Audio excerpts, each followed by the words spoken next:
안녕하십니까. 자, 오늘 강의를 시작하겠습니다. 자, 오늘 1부의 마지막 수업입니다. 자, 바디우의 존재와 사건 강의 수업을 격주로 시작한 지 벌써 10회차가 됐네요. 그러니까 20주가 된 거죠.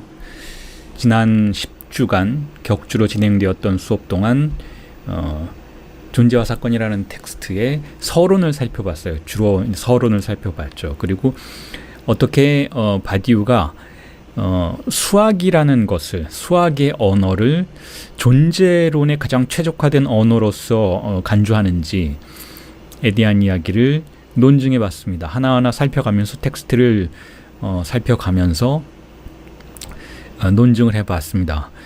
그리고 오늘 강의는 그 서론에 대한 마지막 정리의 강의이자 또한 도무지 이 존재론이라는 것이 무엇인지, 여러분들 중에서 아직도 존재론이라는 것 자체에 대한 의구심을 갖고 계신 분들, 혹은 도대체 이게 어떤 성격의 사유인지를 좀 더 자세하게 이해하고자 하시는 분들을 위해서 오늘 강의는 이 존재론이 무엇인지에 대한, 그리고 마지막 부분에는 그 존재론의 근본적인 조건으로서 어째서 지난 강의에서부터 말씀드렸던 것처럼 바디우가 성찰 1에서 왜 하나와 다수는 존재론의 근본 조건이었는지를 언급하는 부분으로 넘어가면서 10주의 강의를 정리를 해보도록 하겠습니다. 자, 10강의 제목은 이렇습니다. 존재론이란 무엇인가? 이걸 우리가 왜 공부해야 되는지, 혹은 존재론 자체가 철학의 역사 속에서 무엇을 의미하며 동시에 철학 전체의 전통 속에서 어떤 위상을 가지고 있는지, 왜 그것이 중심적인 위상을 가지고 있는지, 그런 이야기들을 해보겠습니다. 자, 바디우가 이 존재와 사건에서도 계속해서 대화의 상대로 소환하고 경쟁하고 그를 넘어서려고 하는 그 하이데거의 존재론에 관련된 언급을 제가 준비를 했습니다. 하이데거는 그럼 존재론을 뭐라고 생각하느냐? 자, 그에 대한 언급을 준비를 하고, 하이데거의 입장을 한번 들어보고, 하이데거가 존재론을 어떻게 사유하는지에 대한 입장을 들어보고, 그에 대해서 바디우는 어떻게 대답을 하는지에 그와 같은 방식의 강의로 진행을 해보겠습니다. 자, 하이데거에게는 제가 하이데거 강의는 2년 전에 했었잖아요. 2년 전에 했었던 그 하이데거의 그 사실은 그 초반부 강의였죠. 존재와 시간에 대한 강의였는데, 하이데거는 존재 질문이라는 단어를 쓰죠. 독일어로 이자인스프라그라는 단어를 쓰는데, 그 존재 질문에서 하이데거는 이런 방식으로 질문을 던져요. 전체로서 있는 것 그대로에 대한 질문이라는 방식의 언급을 하죠. 그냥 있는 것 그대로에 대한 질문이기보다는 전체라는 용어를 쓰죠. 전체라는 용어를 쓰는 이유는 하이데거가 보편적인 존재를 이야기하기 때문에 그렇다는 것이죠. 그러니까 우리가 철학에서 존재론이 무엇인가에 대해서 이야기할 때 그냥 있는 개개의 삶을 하나하나의 그 있음의 방식과 있어야 하는 방식, 진정으로 있는 방식, 그런 것들을 다루기보다는 모든 존재의 모든 있음의 방식을 다룬다라는 것이죠. 자, 이게 왜 그런 식으로 질문이 되는가 하면 이렇게 생각하시면 될 것 같아요. 이 존재론이라는 것은 개별적인 하나의 있음의 사태를 다루는 그것을 넘어서서 있음이라는 보편적인 현상을 다룸으로써, 그 현상을 다룸으로써 있음이라는 단어를, 그러니까 보편적인 단어잖아요. 무엇의 있음이기보다는 있음 그 자체의 단어를 일종의 문제화시킨다라고 생각하시면 돼요. 문제화시킨다. 그러니까 여러 가지 방식으로 우리가 있을 수 있잖아요. 그런데 여러 가지 방식으로 있는 것이 문제가 되는 게 아니고 그 있음 그 자체가 문제가 된다는 것이죠. 있음 그 자체. 그것은 무슨 뜻인가 하면 우리가 여러 가지 사유를 할 수 있고 여러 가지 생각과 여러 가지 방식의 질문을 던질 수 있지만 그 질문의 토대가 되는 부분을 탐사에 들어가기 위해서는 있음이라는 비동사의 영역으로 접근해야만 한다라는 것이죠. 그러니까 있음이라는 것을 문자화시킨다는 거예요. 락강식으로 이야기하면 있음이라는 단어를 문자화시킨다는 것이죠. 그러니까 어떤 특정한 단어를 전체적인 맥락으로부터 빼내서 그 특정한 단어가 더 이상 예전의 의미들의 연결로부터 보호받지 못하도록 만든 뒤에 그 특정한 단어를 집중적으로 살펴본다라는 것이죠. 그런데 그 특정한 단어가 여기서는 자인이라는 단어에 에트르라는 단어죠. 비잉이라는 단어인 것이죠. 있음이라는 단어인 것이죠. 그런데 이 있음이라는 단어는, 이 비동사는 모든 사유가, 모든 언어가 존재하기 위해서 사전에 전제되어야만 하는 그런 언어라는 거예요. 자, 그렇기 때문에 이 있음이라는 단어를 문제시하는 것은 결국 사유 자체를 문제시하는 것이고, 대상들에 대한 인간의 태도 자체를 문제시하는 것이고, 결국은 모든 것의 토대를 문제시하는 것이라고 보아야 한다는 거죠. 그러니까 모든 것의 토대를 문제시하기 위한 것이니까 전체로서의 있는 것을 다뤄야 한다는 거예요. 전체. 어떤 특정한 부분을 다루는 것이 아니고 전체를 다룬다는 것은 모든 것의 있음의 문제를 다룬다는 것이고, 모든 것의 근저에 존재하는 본질의 문제를 다룬다는 것이죠. 자, 그렇기 때문에 하이데거는 이 존재론의 문제를 전체로서의 있는 것 그대로에 대한 질문이라고 표현을 했던 거예요. 자, 이 이야기를 하이데거가 존재와 시간에서 설명해 나가면서 이렇게 이야기를 하죠. 이 존재론에 대한 문제 제기에 대해서 많은 사람들이 그것이 부조리하다, 혹은 그건 불필요하다, 우리는 그것에 대해서 이미 알고 있다, 존재한다라는 존재, 있음에 대한 규정에 대해서 우리는 너무나 명백하게 이미 알고 있다라는 사람들이 있는 반면, 자, 그런 사람들은 존재론 필요 없다라고 이야기하고 있는 반면, 또 어떤 사람들은 이 존재론 자체는 사유가 불가능한 개념이다. 존재, 있음의 문제는. 왜냐하면 그 있음의 문제가 모든 대상들의 토대에서 작동하는 것이기 때문에 그것 자체에 대해서 사유할 때 역설이 발생한다 라는 이야기를 하면서, 그 이야기를 수백 년 전에 먼저 했던 파스칼의 명제를 가지고 오죠. 그 존재와 시간의 그 초반부에 나오는 이야기죠. 제가 강의했을 때에도, 하이데거 강의했을 때에도 언급을 했던 문제인데, 그 존재와 시간의 독일어 번역 없이 그냥, 파스칼은 프랑스 사람이니까 프랑스어로 그대로 원전을 소개하고 있는데, 그 부분을 제가 읽어드리고, 이 존재 문제에 대해서 왜 파스칼이 존재 문제 질문을 던지는 것이 역설적인지에 대해서 그렇게 언급을 했는지를 설명하면서, 결국 그 설명을 따라서 어떻게 존재라는 것에 대한, 존재론이라는 것에 대한 문제가 역설적인 동시에 혹은 근본적인 문제인지를 설명을 드리겠습니다. 자, 이렇습니다. 파스칼이 이렇게 얘기하고 있죠. On ne peut entreprendre de définir l'être sans tomber dans cette absurdité, car on ne peut définir un mot sans commencer par celui-ci. C'est soit qu'on l'exprime ou qu'on le sous-entende.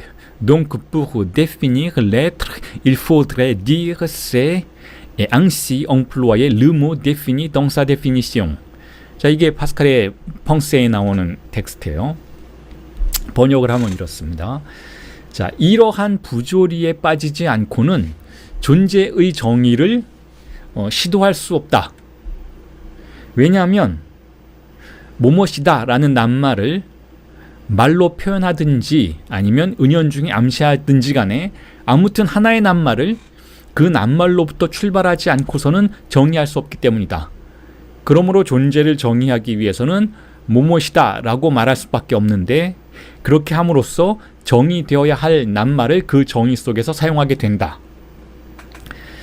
이게 무슨 뜻인가 하면 굉장히 간단한 내용이에요, 여러분. 무언가를 정의하는 것, 규정하는 것을 우리는 논리학 혹은 어떤 논이라고 하죠. 로고스라고 해요. 그게 모든 학문의 기초인 것이죠. 내가 무언가를 연구하려면 우리가 A라는 대상을 연구하려면 A는 무엇이다, 이렇게 규정해야 한다는 거죠. 이 규정 자체가 결국은 모든 사유의 출발점이고 모든 학문의 출발점이라고 할 수가 있는데, 우리나라에서는 그 는이죠. 뭐뭐는 이다. 그런데 지금 존재 문제는 는이다라는 거예요. 는이다. 뭐뭐는 이다라가 이게 바로 프랑스어에서는 에트르고 독일어에서는 자인이고 영어에서는 비동사라는 것이죠. 이 비동사 있음에 대해서 우리가 논하고자 할 때에는 있음을 있음 안에서 논해야만 하는 역설 속에 빠진다라는 거예요. 다시 말해서 에트르는 에트르이다. 여기서는 이제 세라는 동사로 나오죠. 뭐뭐에 세, 뭐뭐 is. 그러니까 is라는 단어가 반복된다라는 거예요. 우리가 존재, 있음의 문제에 대해서 사유를 하기 시작하면 이런 문제에 빠져버린다라는 것이죠. 뭐뭐이다가 무엇인지, 이게 존재 문제잖아요. 뭐뭐이다, 뭐뭐 있음에 대해서 우리가 사유하기 시작하고 논하기 시작하면 뭐뭐이다는 뭐뭐이다라는, 즉 우리가 존재를 정의하기 위해서는 정의되어야 할 낱말을 그 정의 속에서 사용하게 되는 동어반복 속으로 들어간다라는 거예요. 그러니까 이렇게 우리가 존재의 문제, 있음의 문제, 자인의 문제, 비의 문제, 비잉의 문제, 이런 것들을 다루기 시작한다면 우리는 동어반복 속으로 정의되어야 할 낱말을 정의 속에 다시 사용하게 되는 역설 속에 빠지게 된다. 그러니까 파스칼은 이렇게 얘기하는 거예요. 그러니까 이 존재로는 불가능한 학문이다 라고 이야기를 하는 것이죠. 그런데 이로부터 우리는 이런 결론을, 전혀 다른 결론을 도출시킬 수 있어요. 그렇기 때문에 우리는 존재의 문제를 사유해야 한다는 거예요. 왜냐하면 존재의 문제는 이토록 모든, 그 자신을 포함해서 모든 대상들에 대해서 우리가 논하고자 할 때 맞닥뜨려야 하는 관문이기 때문에 그렇다라는 것이죠. 무엇이 존재한다라고 우리가 규정한 뒤에 그 존재에 대해서 이야기하는 것이지, 무엇이 존재한다라는 것, 무엇이 있다, A는 있다, B는 있다, 무엇이 있다라는 이 있음의 문제를 건너뛰어서는 그 다음에 이야기를 할 수가 없다라는 거예요. 백상현이라는 존재가 있다, 있는데 어떻게 있다, 있는데 몇 살이다, 있는데 무엇을 한다, 이런 2차, 3차의 규정들을 해나가기 위해서는 사전적으로 우선 먼저 백상현이 있다라는 규정에 대해서 일단 질문을 던져야 되는 거야. 있는가 없는가. 있음의 문제가 우선 먼저 선행되어야 한다는 것이죠.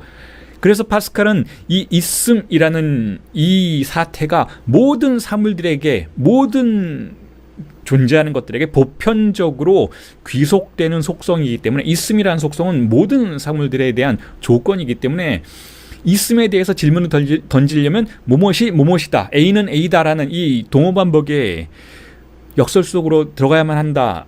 그렇기 때문에 존재론이라는 것 자체가 불가능하다라고 말하고 있지만, 그걸 뒤집어서 우리는 이렇게 생각해 볼 수 있다는 거죠. 그 정도로 중요하다라는 것.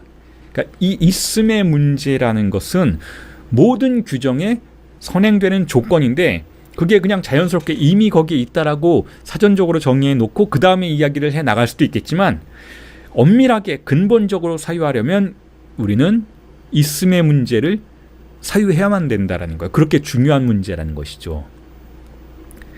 그런 의미에서 우리가 있음 자체를 문제시하는 것은, 있음이란 단어를 문제시하는 것은 모든 것을 문제시하는 것에 다름 아니다라고 이야기해 볼 수 있다는 거예요. 그래서 이거를 어떤 의미에서는 S1이라고 부를 수 있다는 것이죠. S1은 뭐 정신분석의 이야기이긴 하지만 S를 기표, 시니피형이라고 이야기한다면 기표, 모든 단어의 첫 번째 단어라는 거예요. 이 단어가 일단 시작이 되고 표지가 되어야 그 다음 이야기가 시작될 수 있어요. S2, S3, S4, 이 S의 배열들이, 기표들의 배열들이, 규정의 배열들이, 문장의 배열들이, 그게 비록 환유적이기는 하지만 쭉 이어나가질 수가 있다는 거죠. S1의 문제가 해결되어야 한다는 거예요. 첫 번째 기표, 있음의 문제가 해결되어야 한다는 것이죠. 있음, 그걸 있도록 만드는 것. 물론 그 있음은 자, 존재의 문제는 언어 속에 있으며 여러분, 그걸 여러분들이 이해하셔야 돼요. 우리가 존재라는 걸 이야기할 때는 언어가 전제가 되는 거예요. 우리는 언어로 이야기를 하고 있잖아요. 존재에 대해서. 그러니까 언어 이전의 세계에 대해서 이야기하고 있지는 않아요. 문명 이전의 세계, 인간이 태어나기 이전의 세계의 존재에 대해서 이야기하고 있는 건 아니라는 것이죠. 자, 어쨌든 그렇기 때문에 이 존재론의 문제에 대해서 가장 근본적인 기표로서 있음이라는 것을 가정하는 것은 아주 중요하다라는 거예요. 그렇기 때문에 존재론은 모든 사유의 토대를 다루는 사유의 기술이자 학문이라는 거예요. 철학의 제1문제라는 것이죠. 첫 번째 문제라는 것이죠. 피해갈 수 없는 문제라는 거예요. 그러니까 누군가가 여러분들이 철학 공부를 하시고 싶다. 여러분들 프랑스, 제 전공 자체가 프랑스 철학이니까 여러분들도 그 프랑스 철학을 관심 있게 생각해 오셔서 제 강의를 들으실 수도 있는 것이잖아요. 바디우도 그렇고 미셸 푸코도 그렇고 이 프랑스 철학의 세계에서 조금 뒤에 다시 말씀드리겠지만 이 존재론을 건너뛰고 어떤 종류의 사변들을 전개시켜 나가는 그런 경향들이 있기는 있어요. 미셸 푸코도 마찬가지고. 자, 그런데도 불구하고 존재론에 대해서 우리가 이해하지 못하면 우리는 철학을 할 수가 없다라는 거예요. 철학을 하려면 존재론을 이해해야 된다는 거죠. 그게 어떤 철학이건, 그게 어떤 사회적인 비판의 파놉티콘을 다루고 있는 미셸 푸코의 권력 분석이건, 어떤 다른 종류의 미학이건, 음악에 대한 어떤 문학에 대한 어떤 철학적인 사변이건, 그 모든 것들의 근저에 존재하는 있음의 문제를 우리가 도외시하고서는 다른 철학을 할 수가 없다라는 거예요. 다른 철학을. 그래서 하이데거는 모든 것의 근본에 존재론이 있다고 이야기하는 거고, 존재론을 다시 일으켜 세워야 한다라고 생각을 하는 것이죠. 그리고 그것에 이 존재와 시간이라는 텍스트를 그렇기 때문에 썼고, 그것을 통해서 존재론을 다시 부흥시켰던 것이죠. 자, 그리고 나서 다시 20세기의 철학이 전개가 되다가 이 존재론이라는 것에 대한 어떤 사람들이 관심이 희미해질 즈음에 바디우가 다시 일어선 거예요. 바디우가. 그렇다, 맞다. 하이데거가 맞았다. 존재론이 근본 철학이다. 존재론. 그래서 바디우가 우리 초기 수업에서 이야기했었잖아요. 우리가 알아볼 수 있는 마지막 철학자는 하이데거다라는 거예요. 그 이후의 철학자들은 철학자들이 아니라는 것이죠. 소피스트들이라는 것이죠. 진정한 마지막 철학자는 하이데거다. 그리고 자기가 그 계보를 이어받고 있다라는 거예요. 그런데 다른 방식으로 이어받고 있다라는 것이죠. 이제까지 여러분들과 함께 이야기해 왔던 것이잖아요. 어떻게 다른 방식으로 이어받고 있는지. 하이데거는 문학을 통해서 존재론을 구성하고 예술을 통해서 존재론을 구성하려는 그런 경향과 태도를 보였던 밤에 그것을 바디우가 현존의 존재론이라고 불렀던 것이잖아요. 바디우는 자신은 그렇게 하지 않겠다라는 거예요. 그거는 개별성의 고독으로 빠져들 수 있는 그런 존재론이라는 것이죠. 보다 보편적이고 보다 인지 가능하고 보다 논증 가능한 형식의 존재론이 필요하다라고 이야기를 하면서 수학의 영역으로 나아갔던 것이죠. 자, 그런데 다시 이제 존재론이 왜 중요한지에 대한 이야기로 돌아오겠습니다. 바디우가 이제 그거는 조금 전에 읽어드렸던 파스칼은 존재와 시간에 언급된 내용이고, 이 내용은 형이상학 입문이라는 1935년인가요? 했던 하이데거가 진행했던 대학에서 진행을 했던 강의의 강의록이에요. 하이데거의 형이상학 입문이라는 텍스트인데 우리나라에도 번역이 되어 있습니다. 거기서 하이데거가 이런 이야기를 해요. 존재론이란 무엇인지에 대해서 이야기를 하는데, 자, 이렇게 읽어드리겠습니다. Warum ist überhaupt Seiendes und nicht vielmehr nichts? 독일어지만 이제 번역을 하면 이렇습니다. 왜 있는 것은 도대체 있고 차라리 아무것도 아니지 않는가? 자, 이건 존재와 무에 대한 질문인 것이죠. 간단한 문장이지만 존재론에 대해서 우리가 익숙하지 않게 되었을 때는 좀 생경할 수 있어요. 그런데 이렇게 설명해 보실 수 있을 것 같아요. 자, 모든 게 있잖아요. 지금 우리 앞에 있어요. 있는데 어떤 방식으로 있는가 하면 견고한 방식으로 있죠. 견고한 방식으로 있어요. 모든 것들이 있습니다. 그런데 이게 왜 있는가? 라고 질문해 볼 수 있어요. 왜 차라리 아무것도 아니지 않고, 즉 르네용, 아무것도, nothing이 아니라 왜 거기에 있음이 있는가? 라는 질문이죠. 참으로 뭐랄까요, 공상가들이나 할 만한 질문이잖아요. 그리고 이런 질문들로부터 하이데거를 이어받아서 사르트르가, 프랑스의 철학자 사르트르가 존재와 무를 썼죠. 레트르 엘른 네영이라는 텍스트를 썼죠. 이것도 언젠가 제가 강의 수업을 하고 싶어요. 아주 멋진 텍스트인데 자, 이런 공상가들이나 할 만한 이토록 사변적인 질문, 왜 내 앞에 있는 이것들은 있는가? 아무것도 없지 않고, 이런 질문들은 이렇게 다시 뒤바꿔 볼 수 있을 것 같아요. 물론 이 앞에 책상이 있고, 이 앞에 컴퓨터가 있고, 마이크가 있고, 뭐 이런 것들이 있는 것들은 다 알고 있어요. 거기에 대해서는 왜 있는 건 도대체 있고 차라리 아무것도 아니지 않는가, 이런 질문 던질 필요는 없죠. 있어요. 사물들은, 이 물리적인 현실들은 있죠. 그런데 왜 그렇게 있는가라는 거예요. 왜 그렇게? 왜 국가는 있는가? 왜 백상현이라는 존재는 그렇게 있는가? 그냥 아무렇게나 있어도 되지 않는가? 국가라는 거 사실 없어도 되지 않나? 근데 왜 그렇게 결정적으로 있나? 여러분, 국가를 여러분들이 넘어설 수가 없잖아요. 국가의 이 엄청난 강력한 권력을 넘어설 수가 없잖아요. 우리가 한국인이라는 이 현실에 있음, 이 자체를 우리가 넘어설 수가 없어요. 한국인이 되고 싶지 않아서 아무리 발버둥 쳐도, 그래서 어디론가 도망가서 다른 사람이 되고자 아무리 해도 여러 가지 제약들이 우리를 한국인으로 돌아오도록 만들죠. 예를 들면 그 제약에는 현실적이고 어떤 권력형 제약이 있을 수 있지만 또한 심리적인 제약도 있어요. 예를 들어서 대한민국이 뭐 이전에 조선이었을 때 국권을 상실하고 국가가 몰락해버리는 상황 속에서 일제가 한반도를 지배하기 시작했죠. 자, 그럴 때 많은 사람들이 국가는 이제 사라졌다라고 생각하는 거야. 이제 조선이란 나라는 그 국호도 사라지고 그 권력 체계도 사라졌다라고 생각하는 거예요. 그러면 일본이 이제 지배하고 있으니까 일본이란 나라만 있는 것이죠. 일본이란 제국주의만 있는 것이잖아요. 자, 사라졌으면 된 거예요. 그런데 많은 사람들이, 정신 멀쩡한 사람들이 이렇게 생각한 거죠. 사라지지 않았다라고 생각하는 거예요. 결코 사라지지 않았다. 일제 제국주의가 지배를 하고 있어서 전 세계 어떤 국가도 조선이라는 나라는 없는 것처럼 행동하고 있지만 사라지지 않았다라고 생각한 거예요. 왜 차라리 아무것도 아니지 않는가? 도대체 왜 그것은 여전히 거기에 있는가라는 일종의 초자의 질문인 것이죠. 조선을 벗어나서 매국을 할 수가 없는 거예요. 일본의 식민이 될 수가 없는 것이죠. 여전히 거기 있는 거예요. 여전히. 물론 이광수 같은 사람은 없다라고 생각하고 일제에 복종했죠. 굉장히 많은 친일파들이 그런 일을 했지만 그럼에도 그들이 잠이 들면 꿈속에서 초자의 공격을 받아요. 그랬을 거예요. 마음 편히 살지는 못했을 거예요.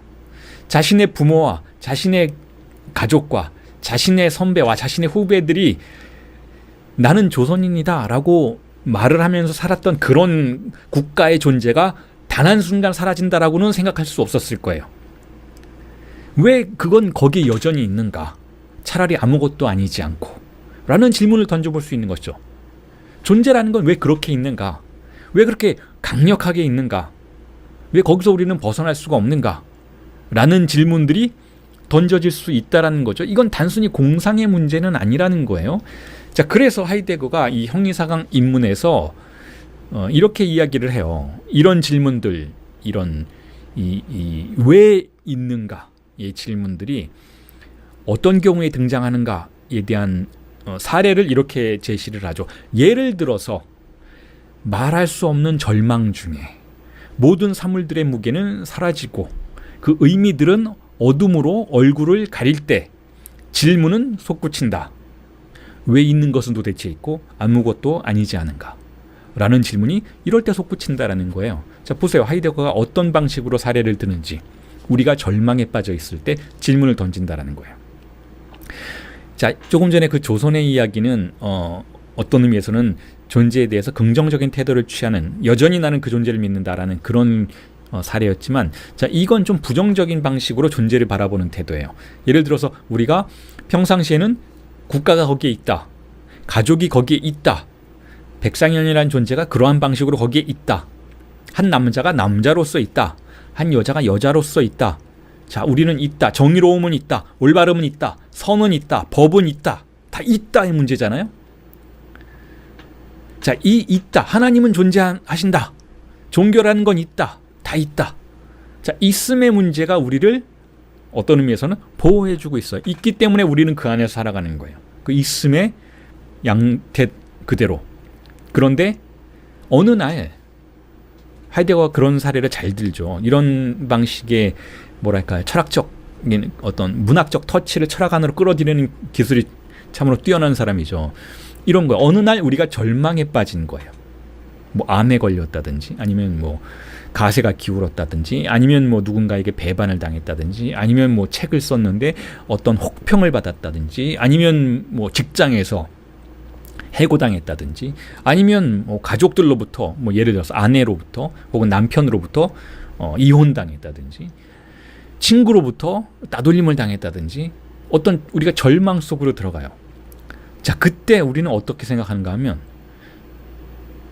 예를 들어서 한 여자가 한 남자를 사랑했는데 이 남자가 바람을 피워서 떠나가 버렸어요. 혹은 한 여자가 한 남자가 한 여자를 사랑했는데 이 여자가 바람을 피워서 떠나가 버렸어요. 그때 남자가 생각하는 거예요. 사랑이라는 게 있었나? 라고 질문하는 거죠. 그런 게 있나? 내가 지금 착각 속에 빠졌었구나. 절망 속에서 우리는 질문하는 거예요. 모든 사물들의 무게가 사라져버리는 것이죠. 그토록 믿었던 회사에서, 그토록 평생 직장을 약속해 줄 것만 같았던, 동료들과 함께 일을 했던 그 회사에서 어느 날 정리해고를 당하는 거죠. 자신의 평생을 바쳐서 일을 하고 열심히 살아왔던 그 직장에서 해고당한 거예요. 문자로, 카톡으로 해고를 당한 거예요. 그때 질문하는 것이죠. 그 절망 속에서 과연 그런 게 있었는가? 그렇게 나에게는 현실이었고 무거웠고 나의 존재를 보증해 주었던 그런 있음들, 성실함들, 내가 성실함에 충실했으니까, 성실하게 일을 했었던 것이니까 인정을 받고 회사에서 그렇게 열심히 살아왔던 것인데, 가족을 위해서 그렇게 살아왔던 것인데, 그 모든 가치들이 다 가벼워지는 것이죠. 그 존재의 문제들이 다 사라지는 것이죠. 의미들이 어둠 속으로 얼굴을 가린다라고 지금 하이데거는 표현하고 있잖아요. 무의미해지는 거예요, 이 세상이. 어느 날 갑자기. 그때 질문을 던지게 되는 것이죠. 왜 있는 것은 도대체 있고 차라리 아무것도 아니지 않은가? 이거 아무것도 아닌 거 아닌가? 왜 사람들은 있다고 말을 하지? 없는 것 같은데? 나는 왜 있다고 믿었었던 것이지? 그냥 다 이거 뭐랄까, 꿈 아니야? 내가 꿈을 꿨던 것 아니야? 장자가 질문하는 거잖아요. 장자. 내가 꿈을 꿨는데 꿈속에서 나는 나비였더라. 그런데 그게 꿈이 아니고 현실이 꿈 아닌가? 나는 지금 나비가 꾸는 장자 아닌가? 라는 질문을 던지고 있는 것이죠. 이 모든 게 환상 아닌가? 라는 질문을 던지고 있는 거예요. 나 자신까지도 내가 믿고 있었던 그 나, 성실하게 일을 하고 뭐 예를 들어서 회사원이었다면 가족을 위해서 충실하던 그 나라는 존재가 있었나? 라는 거예요. 아닌가? 모두 덧없는 환상에 불과한 것은 아닐까? 라는 질문이 던져지는 순간이 분명히 온다라는 것이죠. 여러분들에게도 그런 순간이 왔을 거예요. 온 적이 있었을 거예요. 온 적이 없었다면 다행이죠. 그런데 언젠가는 올 수 있습니다. 왜냐하면 이 존재의 질문이라는 것은 우리의 삶이 흔들릴 때 언제든 우리를 찾아오는 것이니까. 자, 그럴 때 우리는 존재의 문제를 생각하게 된다는 거죠. 그러니까 이 존재의 문제는 어떤 의미에서는 사변적인 얘기가 아니라는 거예요. 공상가들이 하는 사변적인 문제가 아니라 결국은 우리의 삶에 우리 자신이 충실하다면 그 충실한 와중에 만나게 되는 필연적인 질문이라는 것이죠. 그래서 이것을 하이데거는 뭐라고 부르는가 하면 왜 질문이라고 불러요. 왜 질문. 왜인가라고 질문하는, 근본적인 것에 대해서 왜라고 질문하는 그 질문이라는 것이죠. Warum Frage라고 불러요. Warum Frage. 그래서 이렇게 얘기해요. 여전히 형이상학 입문에서 제가 발췌해온 텍스트인데 이렇게 이야기죠. 이 왜 질문은 말하자면 그 전체로서 있는 것, 그 있는 그대로 앞에 마주서는 것이며 이 있는 것으로부터 자신을 그 밖으로 뛰쳐나오게 하는 것이다 라는 거예요. 자, 여러분들의 삶에 어떤 증상적인 사건이 찾아왔는지는 모르겠지만 제가 이 알랑 바디우의 존재와 사건 강의 수업을 시작하면서 여러분들에게 이 텍스트가, 우리가 함께 읽기 시작한 이 텍스트가 여러분의 삶에서 사건과 같은 계기를 구성했으면 좋겠다라고 말씀을 드렸잖아요. 그 이야기는 바로 지금 하이데거가 말하고 있는 이 이야기예요. 이 왜 질문을 던지기 시작하자는 거죠. 이 바디우의 텍스트가 그와 같은 질문의 책이 되었으면 좋겠다라는 거죠. 그렇게 되면 어떤 일이 벌어지는가 하면 이 텍스트를 함께 읽는 와중에 우리는 있는 그대로 앞에 마주서려고 한다는 거죠. 그 존재 앞에 질문을 던지면서 마주서려고 한다는 거예요. 이것들은 왜 이렇게 있는가? 나는 왜 이렇게 있는가? 나는 있는가? 이 세계는 있는가? 과연 이 세계가 있는 방식 그대로가 맞는가에 대한 질문을 던지기 시작하면 어떤 일이 벌어지는가 하면 우리는 그 바깥으로 튕겨져 나간다라는 거죠. 우리는 이 존재의 세계들을 보호하고 있었던 질서의 바깥으로 튕겨져 나가게 된다라는 거예요. 히스테리적인 존재가 된다라는 것이죠. 문제를 제기하고 근본적인 것에 대해서, 있음의 문제에 대해서 질문을 던지는, 이 왜 질문을 던지기 시작하는 사람들은 이 있음의 질서 바깥으로 튕겨져 나가게 된다라는 거예요. 자신을 그 밖으로 뛰쳐나오게 만든다라는 것이죠.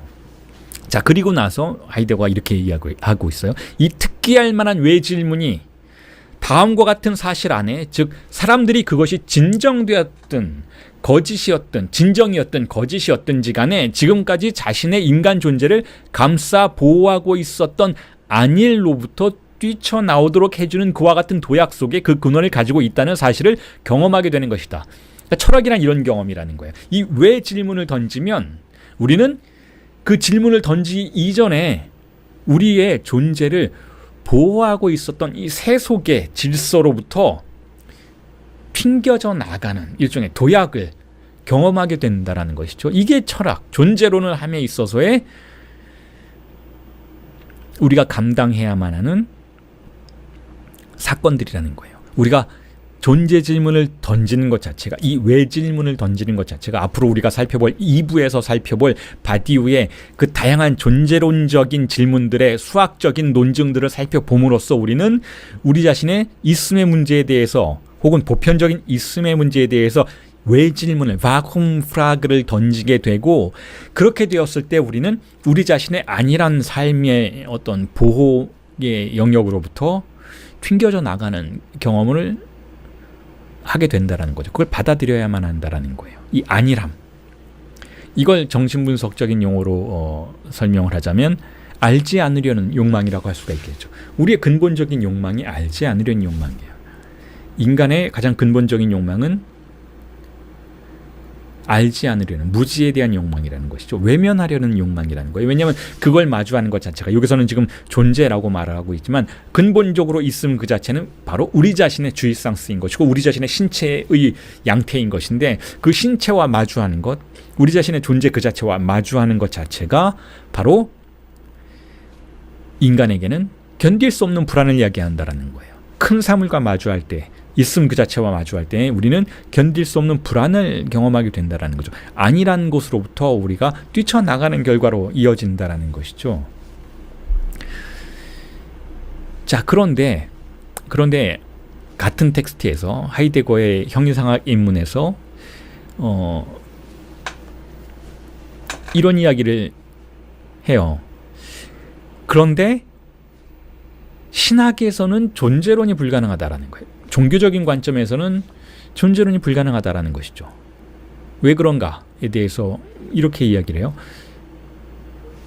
자, 우리가 거기에 왜 그것이 있고 차라리 아무것도 아니지 않는가? 왜 아무것도 없는 게 아니고 있는가? 무언가가 왜 있나? 사랑이라는 개념, 감정, 그런 거 거기 왜 있나? 애국이라는 감정, 그거 거기에 왜 있나? 이런 질문들을 던져볼 때 종교적인 관점에서는 이렇게 대답하게 된다는 거죠. 하나님이 창조했으니까, 신이 창조했으니까, 존재는 신의 창조물이다. 그러니까 이런 초월적인 것에 초월적인 존재를 가정함으로써 존재 질문을 무의미하게 만든다라는 거죠. 그러니까 종교의 세계에서는 종교적인 관점에서는 존재 질문이 불가능하다라는 거예요. 물론 이건 종교의 세계에서만 그런 것은 아니죠, 여러분. 여러분들이 지금 저와 함께 이렇게 공부를 하고 있는 이 존재론에 대해서 일반 사람들에게 이 존재론을 공부하거나 관심을 갖고 있지 않은 대부분의 사람들에게 이야기를 하면 도무지 이해하지 못해요. 대부분의 일상적인 삶을 살아가는 사람들은 혹은 여러분들도 이전에는 이런 존재 질문에 대해서 불필요하다고 생각했던 경우들이 있으셨을 거예요. 왜냐하면 그게 원래 있는 거 아니야? 라고 얘기를 하니까 그거 그냥 거기에 그렇게 있는 거 아니야? 존재 질문을 뭐하러 던져? 다른 것도 고민할 거 많은데 왜 그렇게 사변적이고 공상과학적인 이야기를 할 필요가 있어? 그렇게 태어났으면 그냥 그렇게 사는 거 아니야? 이렇게 얘기하는 거죠. 이렇게 우리가 자본주의 세계 안에 태어났으면 그냥 자본주의를 받아들이고 거기서 가장 이익을 극대화시키면서 살면 되는 거 아니야? 왜 다른 걸 꿈꿔? 라는 거예요. 여자로 태어났으면 한국 여자가 어떻게 살아야 되는지 뭐 다 알고 있으니까 그렇게 살면 되는 거 아니야? 왜 다른 걸 꿈꾸지? 라는 거예요. 존재 질문이 사실은 불필요해요. 일상적인 차원에서는 대체로 그래. 한국 남자로 태어났으면 그냥 한국에서 한 남자가 성공하고 행복할 수 있는 그 루틴을 따라가면서 남들이 다 좋은 게 좋다라고 말하니까 그 좋은 걸 추구하면서 살면 되는 거 아니야? 라고 얘기하는 거죠. 자, 이 존재 질문에 대해서 왜 나는 남자인가? 왜 나는 한국인인가? 왜 나는 거기 그렇게 있는가? 사랑이란 존재하는가? 가족이란 문제는 존재하는 것인가?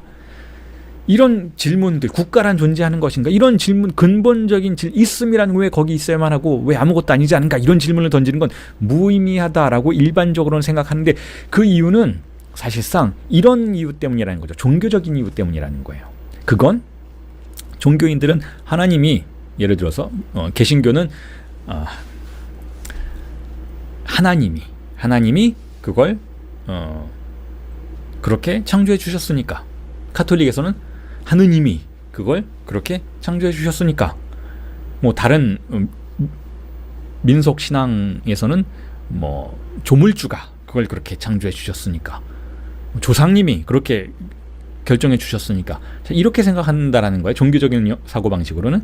근데 그 종교적인 사고방식이 우리가 일상을 살아가는 사람들에게 종교를 갖고 있지 않고 난 종교 같은 거 없어요. 나 종교 미신이라 안 믿어요. 나는 현실적인 사람이에요. 라고 말하는 사람들의 마음속에서도 강력하게 작동하고 있다라는 거예요. 사실은. 그 사람들은 결국 대타자에 대한 맹신을 가지고 있다라는 거죠. 종교가 없어요. 라고 말을 하는 사람들조차도 자신들의 마음속의 무의식은 결국 대타자가 결정해 놓은 것에 복종하는 경향을 이미 가지고 있다는 거죠. 사회가 그렇게 구성이 되어 있으면 그럴 만한 이유가 있겠지라고 생각하며 살아가는 거예요. 그러니까 거기에 대해서 질문을 더 이상 던지지 않고 그냥 그 논리를 따라가 살아간다라는 것이죠.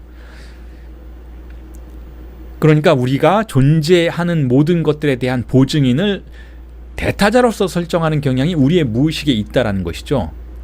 자, 그런 의미에서 우리가 존재에 대한 진정한 질문을 던지려면, 기독교인이라면, 종교인이라면 신앙을 잃지 않는다면 존재 질문을 던질 수가 없다라는 거예요.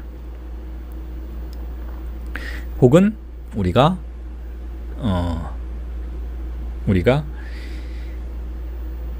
신앙을 갖고 있지 않은, 종교를 갖고 있지 않은 사람이라도 마치 종교인이 신앙을 잃듯이 대타자에 대한 신앙을 잃지 않는다면 우리는 존재에 대한 질문을 던질 수 없다라는 것이죠.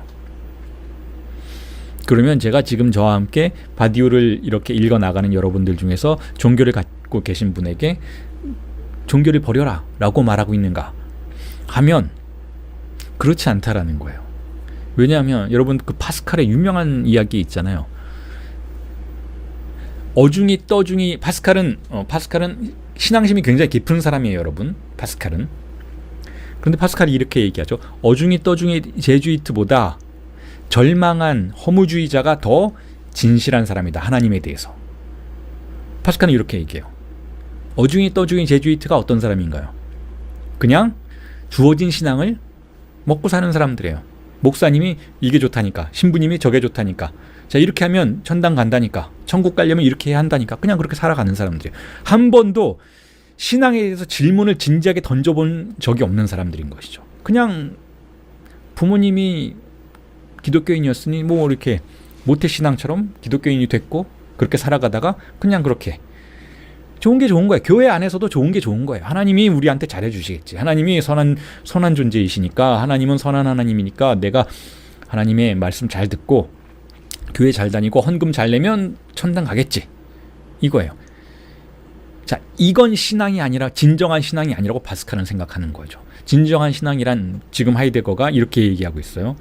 어떤 믿음이 믿지 않음이라는 가능성 위에 항상 놓여 있지 않는다면 그것은 신앙이 아니요 하나의 아니일 뿐이다 라고 이야기하고 있어요. 그러니까 진정한 신앙이라는 것은 믿지 않음의 가능성이 내재되어 있어야 한다는 거죠. 그러니까 그게, 그 얘기를 뒤집어서 이야기하면 이런 거예요.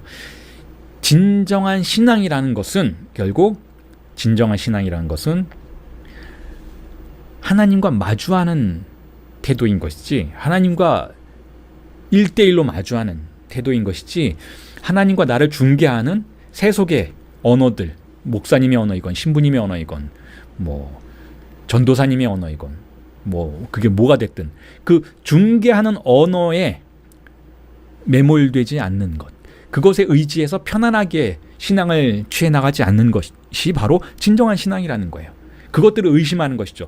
근데 하나님은 말을 하지 않으니까, 하나님은 세속의 언어를 쓰지 않는 사람이니까 하나님의 뜻을, 하나님의 존재를 우리가 가늠하기 위해서는 끊임없이 기존에 존재하는 현실의 세속의 종교의 언어들을 분석하고 탐사하고 의심하고 넘어서려는, 초극하려는 의지를 가지고 있어야 한다는, 투쟁하는 의지가 있어야 한다는 거죠. 그게 바로 신앙이라고 지금 하이데거도 이야기하고 있는 것이고 파스칼도 이야기하고 있는 거예요.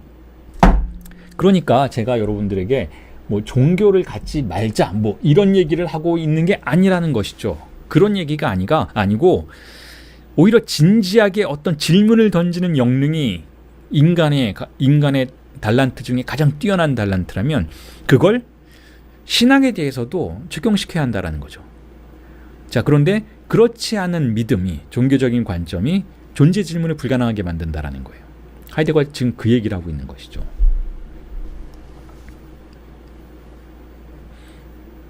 그래서 제가 지금 계속해서 하이데거의 논점을 빌어오면서 우리가 왜 바디오를 읽어야 하고 존재론을 탐사해야 하는지를 지난 10주간의 강의에 대한 마무리로서 여러분들에게 언급을 해드리고 있는 거예요. 자, 그런데 역시 하이데거가 이렇게 이야기를 하고 있죠. 철학이란, 우리가 존재론을 다루는 이 철학을 이야기하는 건데, 철학이란, 다만 철학은 그 본질에 있어서 사물들을 쉽게 하는 것이 아니라 어렵게 만드는 것이다라는 거예요. 거기에 있는 존재의 그 논리를 우리가 있는 그대로 믿지 않고 그냥 수용하지 않고 질문을 던지기 때문에 그 사물들의 존재가, 있음의 문제가 어려워지기 시작한다는 거죠. 그걸 받아들이는 행위가 철학이라는 거예요. 그게 철학이라는 거예요. 아주 근본적인 질문으로 들어가서 그 근본으로부터 그것의 토대를 이루고 있는 논리에 대해서 분석하고 그 논리를 반박하고 그것을 무화시키려고 하고, 그것이 우리의 신앙과 연결되어 있다면, 우리의 맹신과, 대타자에 대한 맹신과 연결되어 있다면 그 대타자를 부정하려고 하고 그로부터 빠져나가려고 하는 이 행위가 철학의 근본 행위이기 때문에 철학은 그 본질에 있어서 사물을 어렵게 만드는 행동이라는 것이죠. 그래서 그 다음에 이렇게 이야기하고 있어요. 어려움을 주는 것이란 사물들에게, 있는 것들에게 그 무게를 되돌려주는 것이다라는 거예요. 모든 사물은 여러분 무게를 가지고 있어요. 아주 무거운 사물들인 것이죠. 가족도 무겁고 국가도 무겁고 여러분들의 삶도 존재도 무거운 거예요. 그런데 그걸 가볍게 만들죠. 우리의 일상을 지배하는 세속의 논리는 그 모든 것들을 가볍게 만들어서 감당할 수 있는 수준으로 만들어 주어요. 하지만 그건 이 세계를 지배하는 세속의 논리가 우리에게 강제하는 일종의 패러다임일 뿐이지 그게 사물의 진짜 모습과 무게는 아니라는 거예요. 그것은 그러니까 무게를 준다는 것, 철학이 무게를 준다라는 거예요. 그 사물에게. 그것은 어려움을 준다는 것이고,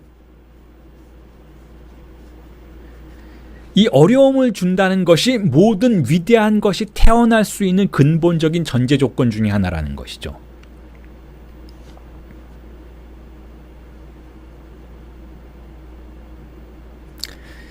여러분,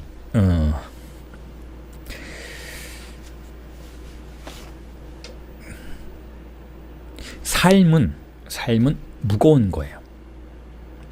우리의 존재는 무거운 것이죠. 그리고 우리의 미래도 무거운 거예요. 모든 사물은 무거운 거예요.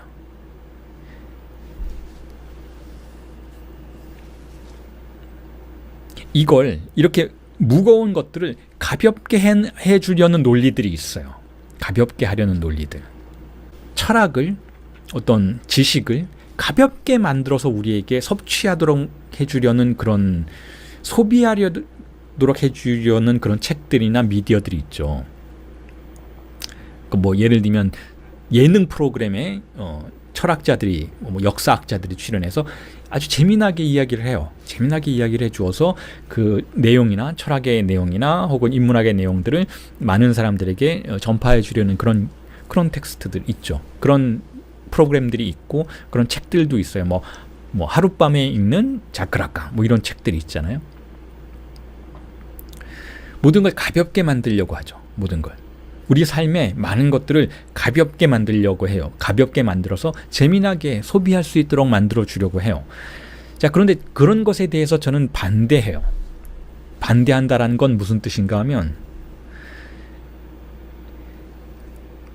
우리가 그렇게 하나의 철학을, 락강을, 바디우를 혹은 하이데거를 그렇게 간단하게 정리를 해서 가볍고 재미있게 만들면, 그래서 그걸 읽게 되면 어떤 일이 벌어지는가 하면 여러분 자신도 가벼워져요. 여러분들의 자신의 인생도 가벼워지는 것이죠. 그래서 이렇게 생각하게 돼요. 뭐 세상 가볍네. 그냥 편하게 살다가 가는 거 아니야? 이렇게 생각하게 돼요. 누군가 나의 존재에 대해서, 야, 너 사람들이 그런 사람이라더라. 그냥 뭐 그렇게 살다가 죽어. 뭐 이렇게 얘기할 수 있잖아요. 네가 뭘 철학 공부를 해. 네가 무슨 다른 사람이 되려고 해. 넌 그냥 직장인이잖아. 너는 그냥 그런 학교 나온 그런 사람이잖아. 거기까지 살다가 가는 거지. 뭘 그렇게 어렵게 생각해. 뭘 그렇게 무겁게 생각해. 인생이 그렇게 무거운 거야? 인생이 뭐 있어? 그냥 즐겁게 살다가 행복하게 가는 거 좋은 거 아니야? 라고 이야기하게 되는 삶을 받아들이게 된다는 거예요. 우리가 사물들을 소비하면서 살아가면, 우리가 사물들을 가볍게 만드는 논리 속에서 살아가면 우리 자신도 가벼워지고 우리는 더 이상 우리 자신의 존재에 대해서 질문을 던지지 않게 된다는 거죠. 우리는 변화할 수 없게 된다는 거예요. 우리는 그냥 세상의 논리가 우리에게 떠맡긴 그 역할을 하면서 살 수밖에 없다는 것이죠. 철학은 거기에 반대한다는 거예요. 철학만큼은 그렇지 않아야 한다는 것이죠. 우리가 이해할 수 없음과 그 무거움과 대결하고 그것과 함께 있고 그것과 마주하고 있을 때, 그리고 그 마주함의 노력을 포기하지 않을 때 우리 자신도 이해할 수 없는 존재가 되고, 이해할 수 없다는 건 어떤 것인가 하면 세상의 논리가 우리를 소비할 수 없다는 뜻이에요. 내 자신이 이해할 수 없는 사람이 된다는 것은 세상의 논리가 더 이상 나를 소비할 수 없게 되었다는 뜻이죠. 그 이해할 수 없는 수준에서 나를 지탱하고 내 자신의 존재가 가능성의 공백을 유지할 수 있도록 하고그 고독을 견뎌내는 방식으로 우리는 다른 무언가가 될 수 있다는 것이죠. 그냥 우리 자신을 무겁게 만들어야 한다는 거예요. 무거운 사람이 되어야 한다는 거죠. 요즘에 젊은 분들이 이야기하는 표현 중에 진지충이라는 표현이 있잖아요. 진지충은 좋은 거예요, 여러분. 진지한 사람은 좋은 사람이에요. 진지한 사람은 무겁게 생각하는 사람이고, 진지한 사람은 소비되지 않는 사람이고, 소비하지 않는 사람인 것이죠. 진지한 사람은 자신의 삶을 진지하게 생각하는 사람이에요. 진지충이 아닌 사람은 어떤 사람인가 하면 자신의 삶을 하찮게 생각하는 사람이죠. 그냥 그 논리대로, 세상이 나에게 부여한 논리대로 그냥 한평생 하루살이처럼 살다 죽으면 되는 거지. 뭐 이렇게 생각하는 것이죠. 거기에 동의하는 사람은 그렇게 사시면 되는 거예요. 하지만 어떤 사람들은 거기에 절대로 동의하지 않아요. 어떤 사람은 우리의 인생은 중요한 것이고 무거운 것이고 그렇게 살다가 쉽사리 사라지면 안 되는 것이라고 생각해요. 자, 그런 사람들이 생각하는 사유의 방식은 철학적 사유라는 거예요. 그리고 그런 사람들이 생각하는 사유의 방식은 어려움을 마다하지 않는 사유라는 것이죠. 당연히 어렵죠, 여러분. 인생이 쉬운 게 아니잖아요. 여러분의 존재가 어려운 게 아니잖아요. 우리 자신의 삶이 쉽지 않아요. 이건 확실해요. 인생 쉽지 않아요. 그런데 그걸 쉽게 풀어주는 논리들이 있어요. 그 안으로 들어가시면 안 된다는 거예요.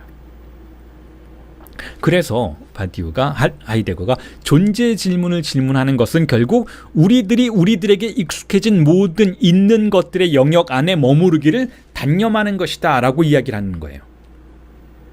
익숙한 세계로부터 벗어나는 것이다 라는 거죠.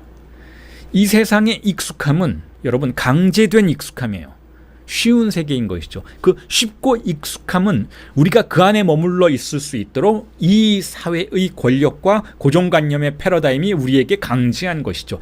그 쉬움을 소비하면서 살 수는 있겠지만 그 쉬움을 거부하고 그 안에 머무르기를 단념하는 것은 존재 질문하는 행위와 마찬가지라는 것이죠. 그래서 하이데거가 이렇게 이야기해요. 철학한다는 것은 우리가 이렇게 바디우를 함께 읽는다는 것은 정상 밖의 것을 질문하는 것이다. 정상 밖으로 나가는 것이다 라는 거예요.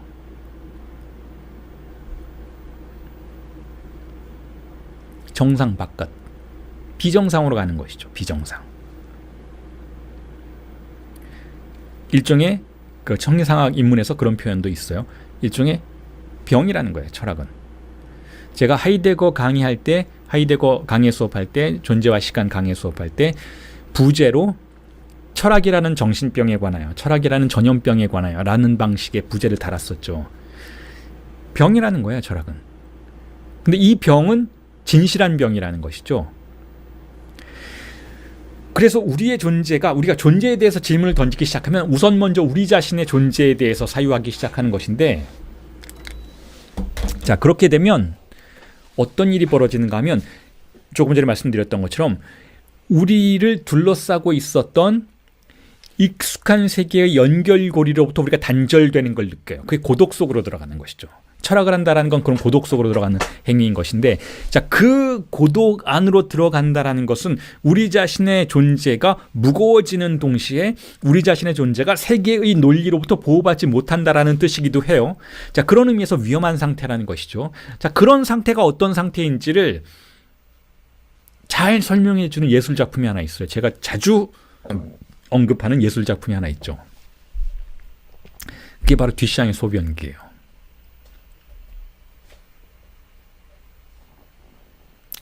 자, 이 듀샹의 소변기라는 작품은 미학적으로도 그렇고 철학적으로도 그렇고 미술사적으로도 그렇고 인문학사 전체의 영역에서도 그렇고 굉장히 중요한 작품이에요. 자, 이 소변기의 논리는 간단하죠. 레디메이드라는 거. 이 레디메이드의 계열의 작품들이죠. 듀샹이 그렇게 부르기로 했어요. 레디메이드라는 건 미리 이미 만들어졌다라는 뜻이잖아요. 그러니까 예술가가 무언가를 이렇게 만들지 않고 이미 만들어져 있는 사물을 이렇게 가지고 온다라는 거예요. 그걸 선택한다라는 거죠. 그러니까 듀샹 자신이 만든 게 아니에요. 이 소변기는. 이건 철물점에서 산 거예요. 철물점에서 남성 소변기를 샀죠. 그리고 자신의 이름을 숨기고 어떤 예술 작품을 뭐 당대에는 상당히 진보적이라고 회자되던 그 예술 작품 전시회에 출품을 했는데 어쨌든 받아들여지지 않았던 그 작품이에요. 논리가 이거예요, 여러분. 굉장히 어떻게 보면 간단하죠. 그리고 어떻게 보면 굉장히 충격적이고, 논리는 무엇인가 하면 이 사물이 원래는 어떤 사물이었냐면 가벼운 사물이었어요. 여러분, 소변기 한없이 가볍죠. 소변기가 이게 뭐야? 라고 질문했을 때 사람들이 뭐 장난해? 이렇게 대답하죠. 이거 소변기 아니야. 여기도 소변 보는 남성 화장실, 남자 화장실에 가면 어디에나 있는 거 아니야? 다 이렇게 생각하죠. 한 번도 여기에 대해서 진지하게 생각하지 않아요, 우리는. 그렇잖아요, 여러분. 여러분들이 소변기 앞에 서서 진지하게 그걸 이렇게 보면서 몇 시간씩이나 생각하고 있다면 그야말로 정상 밖의 인간인 것이죠. 비정상인 것이죠. 그 제정신이 아닌 사람인 거죠. 뭐 출근해야 되는데 아침에 화장실 소변기 앞에 1시간 동안 서 있는 남편을 보고 아내가 뭐라고 하겠어요? 애들이 뭐라고 하겠어요? 우리 아빠 미쳤구나. 이렇게 생각하겠죠. 그런데 그렇게 만든 거예요, 뒷샹이. 소변기가 원래 있었던 맥락, 조금 전에 말씀드렸던 그 일상의 안일한 맥락, 우리의 세계가 우리를 보호해주고 있는 그 의미의 맥락, 존재들의 질서의 맥락으로부터 소변기를 단절시켰죠. 끌어냈어요. 그래서 이걸 마치 예술작품인 양 전시해 놓은 거예요. 자, 그때부터 우리는 질문하기 시작해요. 이게 뭐냐 도대체? 가만히 보니까 소변기 같네? 이거 조금 전에 내가 화장실에서 소변 봤던 그거랑 되게 닮았는데? 근데 그거야? 그거면 여기 있을 수가 없잖아 라고 생각하는 거잖아요. 이게 전시장인데, 미술작품 전시장인데, 아니 그거라면 이게 여기 있을 수는 없지 라고 생각하는 것이죠. 다시 말해서 하나의 사물이 무거워지기 시작하는 거예요. 그전에는 가벼운 사물이었어요. 이 세속의 논리로부터 보호를 받는 사물이기 때문에 아주 가벼운 사물이었던 것이죠. 근데 그게 바깥으로 나와서 단절된 상태에서 거기에 대해서 예술작품이라고 명명하자마자 작품이 무거워지기 시작해요. 소변기가 더 이상 소변기로 보이지가 않기도 하고, 그렇다고 또 소변기가 아닌 건 아닌 것 같기도 하고, 이게 뭐지? 라고 질문을 던지기 시작하는 것이죠. 자, 이게 바로 존재 질문의 근본 논리라는 거예요. 존재 질문이 이런 거라는 거예요. 존재 질문이라는 건 그 하나의 사물이 원래 그것이 속해 있었던 세상의 논리, 이 사물을 보호해주고 있는 논리로부터 그 사물을 떼어와서 그 사물을 마주하고 거기에 대해서 질문하기 시작하는 거예요. 그런데 지금 철학은, 존재로는 그 사물을 뭐로 가정하는가 하면 바로 있음이라는 단어를 가정하는 거예요. 이 있음이라는 단어는 어디에나 있는 것이었잖아요. 내가 어제 거기 있었어. 아, 내 앞에 책상이 있네. 밥을 먹으려면 식사가 있어야지. 시간 있니? 시간 있어요? 뭐 이런 질문들을 할 때 우리는 그 있음이란 단어 어디에 놨어요?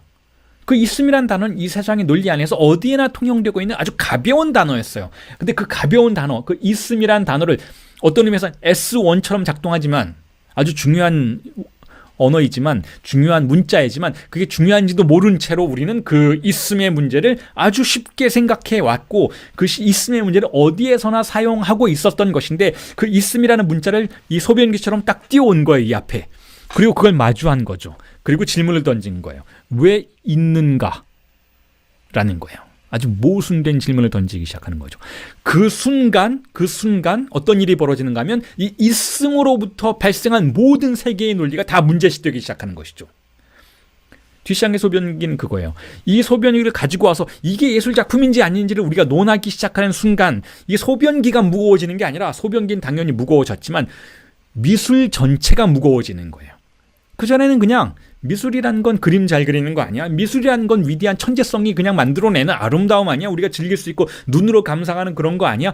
미술이라는 건 우리가 보는 예술 아니야? 뭐 이런 아주 수천 년간 통용되어 왔던 미술이라는 것 자체가 우리에게 강제하고 있었던 논리가 갑자기 무화되기 시작하는 것이죠. 이걸 예술작품으로 인정하기 시작하면 그때부터는, 그러면 미술이 뭔데? 이제까지 우리가 믿어왔던 미술이라는 건 도대체 무엇인가? 라는 문제가 발생하기 시작하는 것이죠. 이걸 어떤 진지한 예술가가 자신의 예술작품이라고 주장하기 시작하는데, 저 사람이 미친 것이거나 저 사람이 미치지 않았다면 예술 전체가 미친 것이거나 라는 질문 앞에 우리가 던져지게 된다라는 거예요. 이런 뒷샹의 작품에 대한 어떤 종류의 도발이 미술 전체를, 미술사 전체를 도발하는 사태로 이어지게 되었고, 결국 20세기에는 더 이상 예전처럼 미술을 대할 수가 없는, 미술이라는 존재를, 예술작품이라는 존재를 예전처럼 사유할 수 없게 되는 사태로 나아가게 됐다라는 거예요. 그 이후의 미술들이 어떻게 됐는지 여러분 보세요. 20세기의 미술관을 가보세요. 21세기의 미술관을 가보세요. 거기에는 질문들이 넘쳐나기 시작하죠. 이 뒷샹의 레디메이드적인 논리들이 넘쳐나기 시작해요. 더 이상 이전처럼 그림을 잘 그리는 게 좋은 예술 작품이 되지 않게 되어버린 현실과 만나게 되는 것이죠. 미술사 전체를 붕괴시키기 시작하는 사건들이 바로 이런 작품으로부터 시작이 된 거예요. 존재 질문을 던지는 작품으로부터. 예술 작품의 존재라는 건 무엇이지? 우리가 사물에 대해서 어떻게 생각해야 하는 것이지? 사물을 한없이 무겁게 만들므로써 사물의 있음을 무겁게 만들고 사물의 있음을 무겁게 만들므로써 미술이라는 전체의 있음 자체에 대해서 질문을 던지게 만드는 사태로 나아가는 과정 속에서 결국은 듀샹은 우리가 안일하게 속해 있었던 세계의 논리를 붕괴시키는 과정으로 절차로 나아가 버렸다라는 거죠. 그걸 철학이 한다라는 거예요. 그걸 똑같은 일을 철학이 한다라는 것이죠.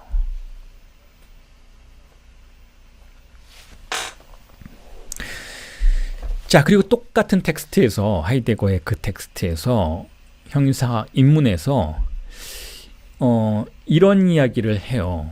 제가 조금 전에 이 수업 시작하면서 존재는 그럼에도 불구하고 인간의 사유의 문제다.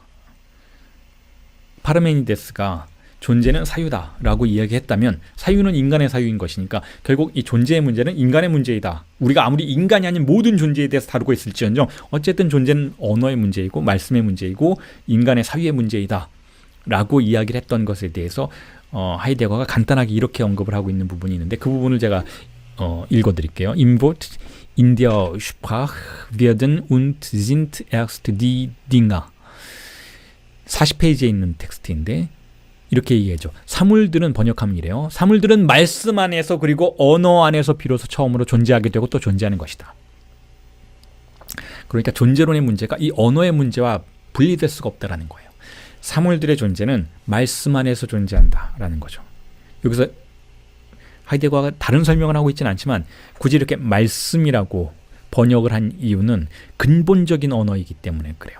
근본적인 언어의 틀과 사물의 존재가 서로 맞붙어 있음으로써 그것은 우리에게 자신을 드러낼 수 있다는 것이죠. 그리고 그 문제를 여러분 이 피지스라는 문제에 대해서는 바디우의 존재와 사건 읽어나가면서도 분명히 등장해야 하고 해명되어야 하는 문제이기 때문에 이 하이데거의 이 피지스에 대한 논점을 지금 오늘의 이 일부의 마지막 강의에서 여러분들에게 설명을 해드리는 것인데 자 이런 거예요. 이 피지스라는 것은 바로 이 사물들이 말씀 안에서 존재하는 것을 말해요.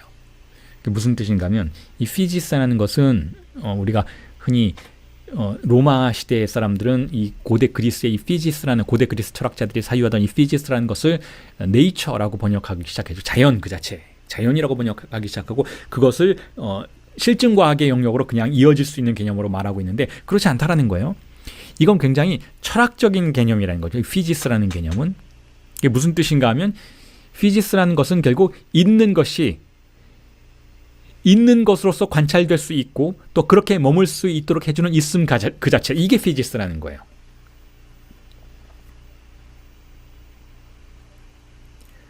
그러니까 그것을 하이데거가 다시 이렇게 얘기해요. 열려 펼쳐져 이루어지는 섭리 있음 플러스 됨 스스로 나타나 이루어짐 자, 이런 방식으로 설명을 하죠.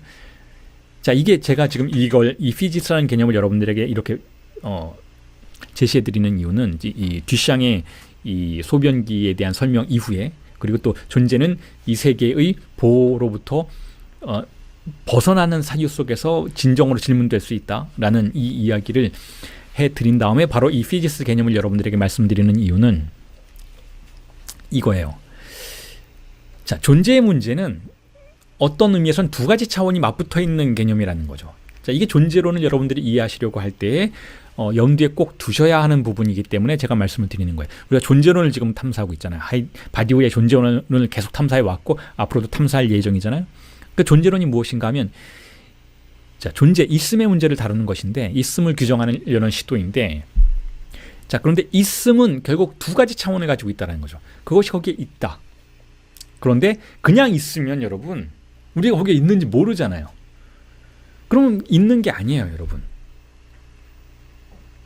그러니까 우리가 인간이 이렇게 있는데 적인가에 뭔가가 있어요. 그런데 단 한 번도 우리 앞에 등장한 적이 없어요. 그리고 등장한 적도 없고 그러니까 우리는 알 수가 없죠. 그러니까 그거는 우리에게는 있는 것처럼 안 보이죠.